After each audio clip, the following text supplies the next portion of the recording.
এই সালমা, ক্লাস করতে হলে মন দিয়ে করবে, না হলে বেরিয়ে যাবে। Sorry sir. টনি, হ্যাঁ বলো। এই লাও, এটা তোমার জন্য। আমি ব্যাগ কি করব? আমার ব্যাগ আছে তো। সে তো দেখতেই পাচ্ছি ব্যাগের থেকে সেট পিনবিস। এবার ফাইনাল পরীক্ষা অন্য স্কুলে হবে, এই ব্যাগলে পরীক্ষা দিতে যাবে নাকি? এই লাও ধরো। না না লাগবে না, আর কদিন প্রতি পানি দেওয়ার টাকা পাবো, ও হয়তো কিনে নেবো। কেনে? এই ব্যাগটা তোমার পছন্দ হয়নি? তোমার লেগে তো কিনে লাসনু। না না পছন্দ হবে না কেনে, ভালো তো, কিন্তু আমি তোর ব্যাগ নিতে পারবো না। কেনে নিতে পারবো না? প্রতিদিন ছেলে ব্যাগ নিয়ে স্কুলে যাও, আমার খারাপ লাগে না বুঝি? লাও ধরো। বললাম তো নেবো না। নিবা না?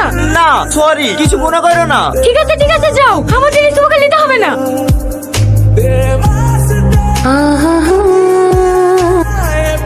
এই নে সালমা, ভাল লাগছে না, আমি খাবো না, তুই খা।